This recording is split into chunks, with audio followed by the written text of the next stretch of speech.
자리에 편하게 앉으시기 바랍니다. 성부와 성자와 성령의 이름으로 말씀드립니다. 할렐루야. 무덤 문을 여시고 부활하신 주님께서 오늘 우리 가운데 함께하고 계십니다. 주님께서 우리의 모든 닫힌 문을 여시고 참 생명과 기쁨으로 살아가게 하실 줄로 믿습니다. 저희가 전통적으로 부활 8일부라는 말이 있었는데 부활 8일부를 지켜야 되니까 수련회를 그 다음 주에 가야 된다. 이렇게 해서 한 주를 늦게 간 적도 있고, 또 최근에는 부활 8일부는 없어진 거다 뭐 이렇게 말하는 분들도 있는데요. 부활 8일부를 지키는 거는 이 오늘 성경 말씀처럼 예수님이 두 번 나타나셨잖아요. 한 번은 제 아들에게 나타나시고 8일째 되는 날 토마에게 한 번 더 나타나신 것처럼 부활절의 기쁨은 하루로는 부족하다. 8일 정도는 그 기쁨을 완전히 누려야만 된다라고 해서 교회가 전통적으로 8일 동안 이 부활절을 매일매일 할렐루야를 외치고 무릎도 꿇는 것들을 좀 제지하고 하면서 기쁨의 날로 8일 동안 지키던 전통들이 있었습니다. 그래서 오늘까지가 사실 어떻게 보면은 그런 전통에 의하면 부활절인 거죠. 그래서 여러분이 부활절을 우리가 가장 잘 누릴 수 있는 것은 기쁘며 살아가시는 거예요. 기쁘게. 항상 기뻐하시는 여러분이 되시기를 바랍니다.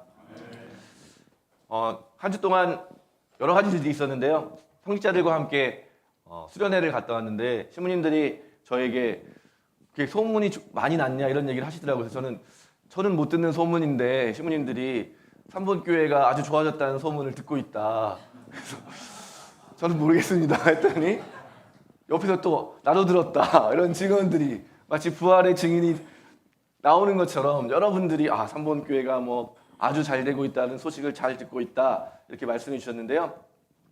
강화교무구 신부님들도 오셔가지고 또 만났는데 또 거기서도 삼본교회가 잘 되고 있다는데 어찌 된 일이냐 그래서 그런 이야기가 있었는데요. 아마 몇몇 분들이 잘 되고 있다는 이야기를 하고 있는데 저에게 격려와 칭찬을 해주시는 말씀이라고 들었고요. 이 이야기는 저만 들을 이야기가 아니라 우리 모두가 들어야 될 이야기라고 생각이 되어서 잠깐 나누었습니다. 앞으로 우리 삼본교회가 더 잘 되기를 바랍니다. 그래서 소문을 좀 내시면 돼요. 뭔가 좀 분위기가 안 좋을 때 너무 좋다 우리 교회. 우리 교회는 최고의 교회다. 여러분 전도할 때 생각해 보세요. 우리 교회는 좀 좋은 교회는 아닌데 야 한번 와볼래? 이렇게 말하면 누가 오겠어요. 조금 과장을 더해서 우리 교회는 제일 좋은 교회다. 애찬이 너무 맛있다. 좋은 사람들도 너무 많다. 꽃꽂이도 너무 예쁘다. 뭐 여러분 자랑할 수 있는 모든 것을 자랑하셔서 그렇게 전도를 해야 되는 것처럼 우리 교회가 좋은 교회라는 소문이 많이 났으면 좋겠습니다. 우리 옆에 계신 분들과 함께 부활의 기쁨을 나눌까요? 부활하신 예수님의 이름으로 축복합니다. 부활하신 예수님 이름으로 축복합니다. 예수님 이름으로 축복합니다. 네, 축복합니다. 네, 오늘 말씀을 묵상하면서 부활이 뭘까? 그런데 닫힌 문을 여시는 것이라는 것을 좀 말씀 속에서 발견하게 되었습니다. 세상 사람들은 예수님이 너무 인기가 많아지니까 자기들을 불편해하는 예수님을 십자가에 달려 죽인 다음에 무덤에 가두고 큰 돌로 무덤 문을 닫았습니다. 오늘 제자들은 그런 세상의 힘이 무서워서 또 예수님을 지키지 못한 자책과 상실감으로 인해서 또 서로를 의심하고 서로에 대한 미움과 분열로 인해서 세상과의 연결되는 문을 닫고 방 안에 모여 있었습니다. 그런데 부활이라는 것은 그처럼 닫힌 문을 하느님께서 활짝 열어주시는 사건입니다. 닫힌 무덤 문이 열리고 예수님이 부활하셨습니다. 닫힌 세상과 닫힌 문을 여시고 오늘 제자들에게 예수님께서 나타나십니다. 그리고 너희에게 평화가 있기를 이라고 3번이나 인사해 주셨습니다. 우리가 이 전례 시간에 항상 고백하는 주님께서 여러분과 함께라고 하는 인사는 바로 이 예수님의 인사입니다. 그런데 이 평화라는 말을 조금 번역을 좀 다르게 한 거죠. 평화가 무엇이냐? 주님과 함께 있는 거다라는 것으로 저희가 이 전례의 언어를 번역을 했습니다. 이 샬롬이라는 이 예수님이 원래 평화라는 말은 샬롬이라는 말인데요. 샬롬이라는 것은 모든 것이 제자리에 있는 것, 그리고 부족함이 없는 상태, 하느님 안에서 온전함을 누리고 있는 그 창조가 완성된 그 기쁨, 그것을 샬롬이라고 이야기합니다.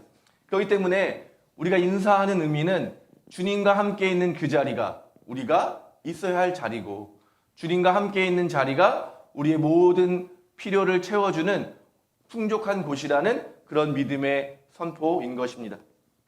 그래서 예수님께서는 닫힌 문을 여시고 제자들에게 찾아오셔서 너희들이 있어야 할 곳에, 너희들이 부족한 없는 삶을 살기를 원한다라고 하는 축복의 말씀을 오늘 성경에서 몇 번 반복하셨죠? 토마에까지 나타나는 것까지 포함하면 3번이나 반복해서 말씀해 주셨습니다. 3번이라는 것은 완전한 그런 숫자인 거죠.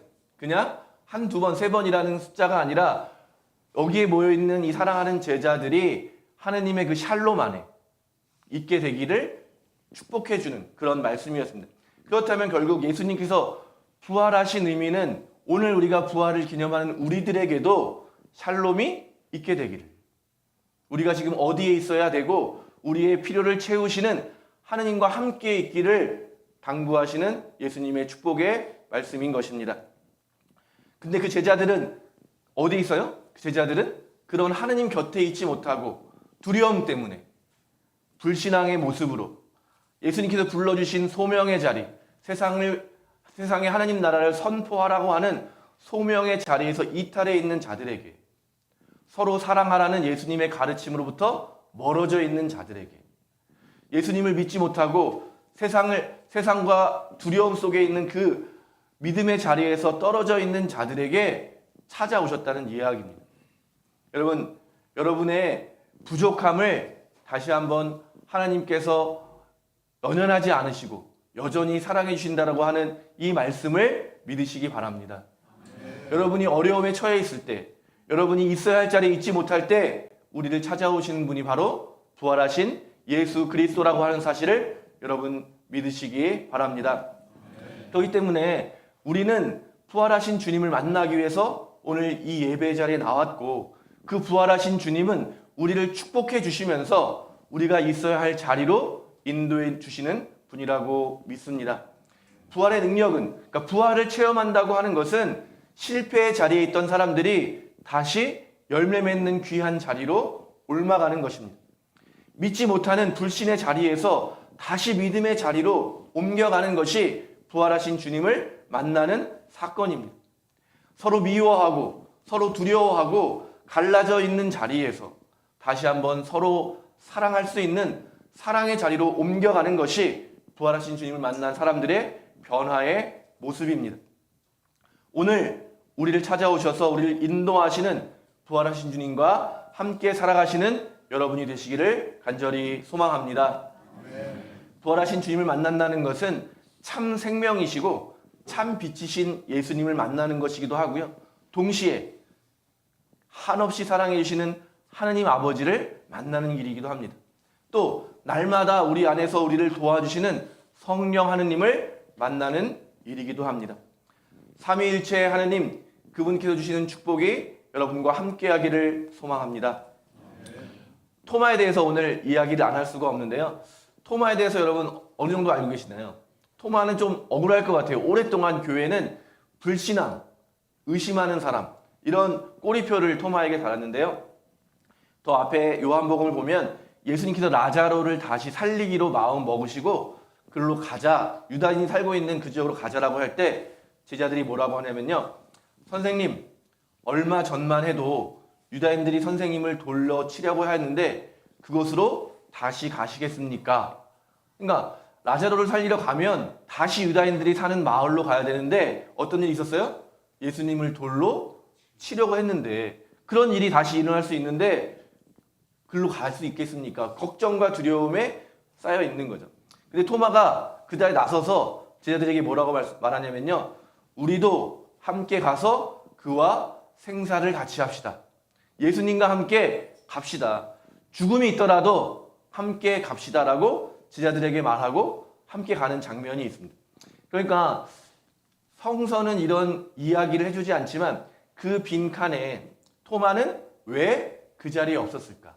기도하게 하는 거예요. 성서를 읽으면서 성서가 우리에게 기도의 자리로 이끌어가는 거죠.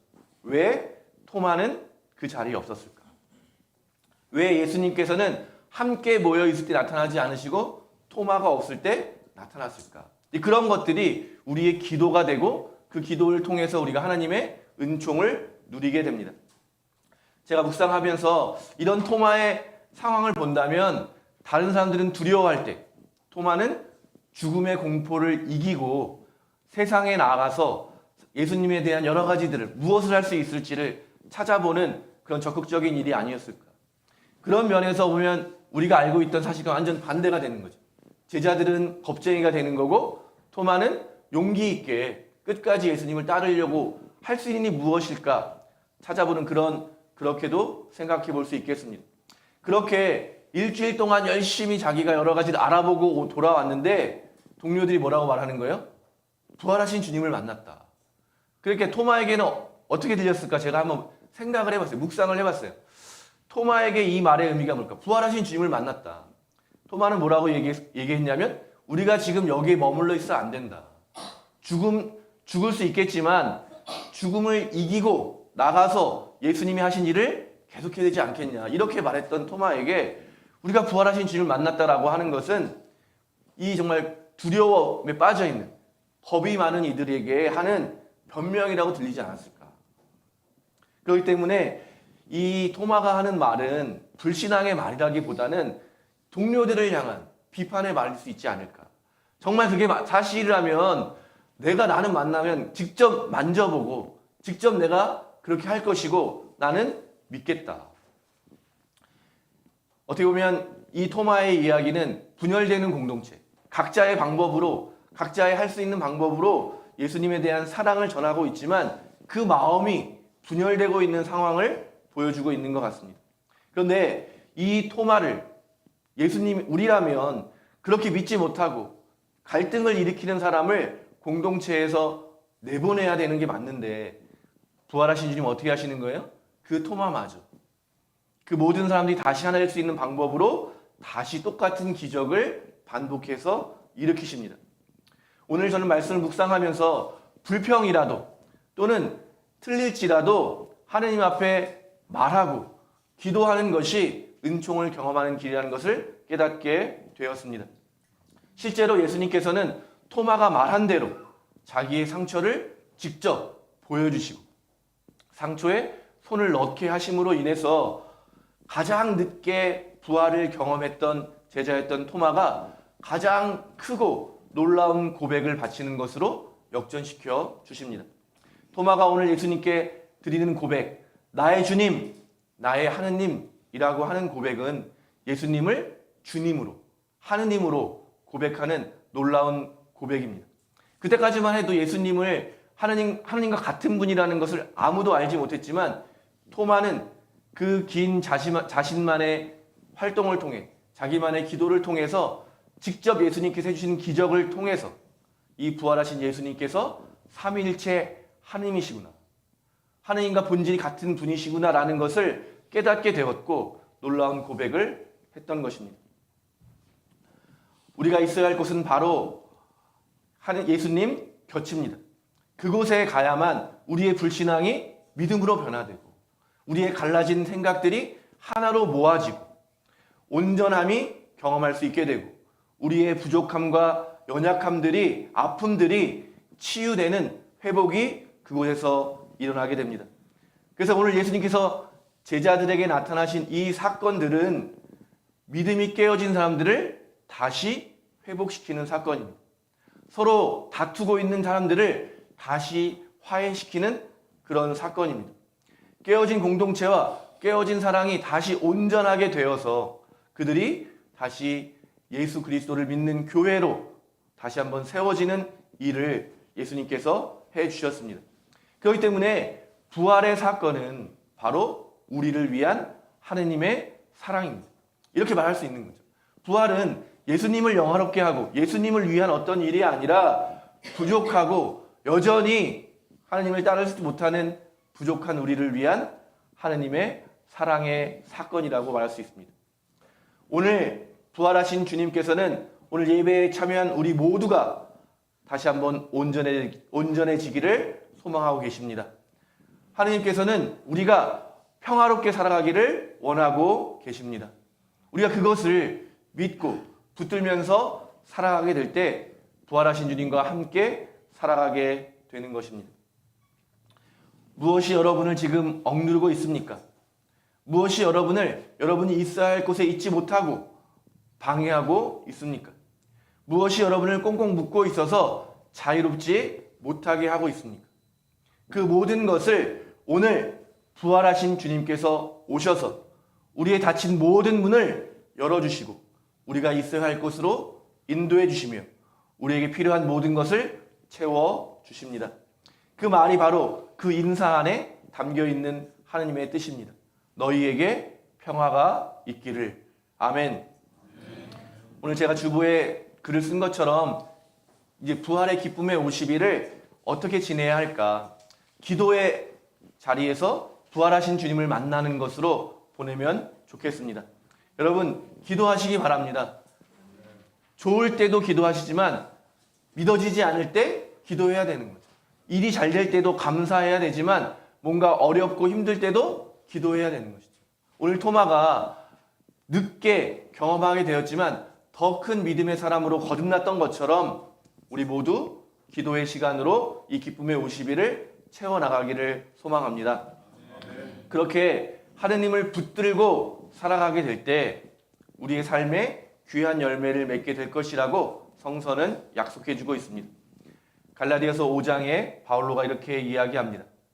성령께서 맺어주시는 열매는 사랑, 기쁨, 평화, 인내, 친절, 선행, 진실, 온유, 그리고 절제입니다. 이것을 금하는 법은 없습니다. 그리스도 예수에게 속한 사람들은 육체를 그 정욕과 욕망과 함께 십자가에 못 박은 사람들입니다. 성령께서 우리에게 생명을 주셨으니 우리는 성령의 지도를 따라서 살아가야 합니다. 아멘.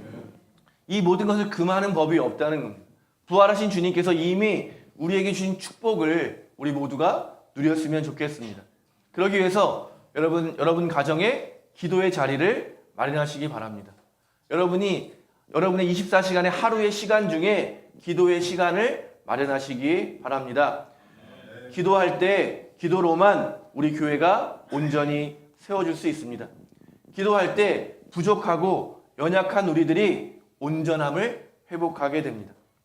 이 부활을 기뻐하는 이 귀한 절기 가운데 기도하는 자리에서 하나님께서 우리에게 허락하시는 귀한 열매를 맺으시는 여러분 되시기를 예수님의 이름으로 축원드립니다.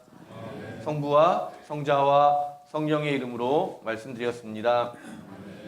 잠시 말씀을 묵상합니다.